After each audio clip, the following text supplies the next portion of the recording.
श्री शिवाय नमस्तुभ्यम। जय श्री महाकाल। श्री चंपेश्वर श्री महापुराण की कथा जो कि रायपुर में चल रही है। आज कथा का दूसरा दिन था। कथा के प्रारंभ में ही गुरुजी ने एक बहुत अच्छी जानकारी उपाय बताया कि जब हम भजन करते हैं, पूजन करते हैं, एक लोटा जल समर्पित करते हैं, शिव जी का पूजन करते हैं, पर हम शिव जी को नहीं देख पाते हैं, लेकिन शिव जी की नज़र हम पर उसी प्रकार से होती है जिस प्रकार से एक चोर की नज़र स्वर्ण के आभूषण पहने हुए पर होती है। स्वर्ण के आभूषण पहने हुए व्यक्ति पर होती है, जिसके शरीर पर सोने की चेन होती है, सोने के आभूषण होते हैं, नहीं देख पाते हैं, लेकिन चोर की नज़र आप पर होती है जिसमें सोने के आभूषण पहने हैं, चेन इत्यादि पहनी है, उस पर नज़र होती है। उसी प्रकार भोले बाबा की नज़र भी भजन पूजन करने वालों पर हमेशा रहती है। उनकी कृपा दृष्टि हमेशा उसी प्रकार से रहती है।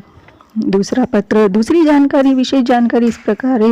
एक शंकर जी यादव नाम का पत्र था। उनकी बेटी 2 महीने से वेंटिलेटर पर थी। उन्होंने कहा, गुरुजी मेरी बेटी की तबीयत बहुत खराब थी, डॉक्टर ने कह दिया पाएंगे अब इस पे प्राण बचे या ना बचे इसकी कोई गारंटी नहीं है, क्योंकि 2 महीने से वेंटिलेटर पे है, ये आज गंवा चुकी है। गुरुजी मैंने शिव महापुराण की कथा सुनी और हॉस्पिटल के पास ही एक शिव मंदिर में एक लोटा जल चढ़ाना प्रारंभ किया और उसी जल को लड़की की नासिका में जो नली लगी थी उसमें डॉक्टर से अनुमति लेकर 2 बूंद देना शुरू किया और बेलपत्री को बेटी के पलंग के पास में रख देते थे। उन्होंने कहा, गुरुजी क्योंकि बेटी को बेलपत्र खिला तो सकते नहीं थे। 15 दिन के बाद जब बेटी का टेस्ट कराया तो बेटी की रिपोर्ट नॉर्मल थी। गुरुजी डॉक्टर ने कहा कि बिटिया को आराम लगना प्रारंभ हो गया है, अब बेटी ठीक हो गई है और घर पर आ गई है और गुरुजी मैं दंडवत करने के लिए भिलाई से आया हूँ। श्री शिवाय नमस्तुभ्यम। तीसरी विशेष जानकारी उपाय इस प्रकार है। गुरुदेव, क्या एक बेलपत्र खाने से और एक लोटा जल चढ़ाने से बीपी, शुगर और थायराइड की बीमारी ठीक हो जाती है? तो गुरुजी बताते हैं कि यदि आपको शिव जी पर भरोसा है, अटूट विश्वास है और आप शिव जी की और शिव जी के भक्तों की निंदा नहीं सुनते हैं, तो ये निश्चित है कि आपकी जो भी परेशानी है, कष्ट है, उनको शिव जी जरूर काटेंगे। निर्मल मन सो मोहे पावा, मोहे छल छिद्र न भावा। चौथी विशेष जानकारी उपाय इस प्रकार है।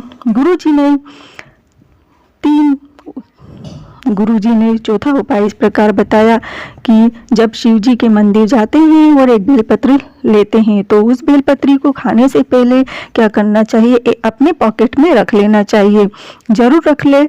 उस खाने से पहले अपनी शर्ट की लेफ्ट साइड वाली पॉकेट में रख लेने से इससे कभी ब्लॉकेज की बीमारी नहीं होगी, कभी दिल की बीमारी नहीं होगी। 5वीं विशेष जानकारी उपाय इस प्रकार है। एक पत्र आलिशा नाम की 3 वर्षीय बेटी का था। उसकी मम्मी ने बताया कि गुरुजी मेरी बेटी को ब्लैक फंगस हो गया था, आंख पर गांठ हो गई थी, फोड़ा हो गया था। डॉक्टर बोला कि ऑपरेशन करके गांठ निकालना पड़ेगा, बिना ऑपरेशन के ठीक नहीं होगा।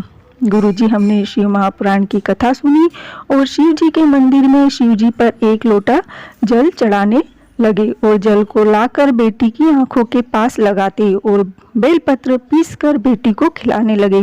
गुरुजी शिव जी की कृपा से मेरी बेटी का ऑपरेशन नहीं हुआ और मेरी बेटी ठीक हो गई। हर हर महादेव।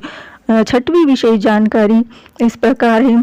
चंपारण के वन में स्वयं भगवान शिव जी का निवास है, ये सुख देने वाले हैं। चंपारण में ही जगत गुरु श्री वल्लभाचार्य जी का प्राकट्य है और यहीं पर श्री वल्लभाचार्य जी की बैठक जी भी विराजमान है। लास्ट में गुरुजी ने एक विशेष जानकारी दी है कि अगली शिव महापुराण की कथा कानपुर में होगी।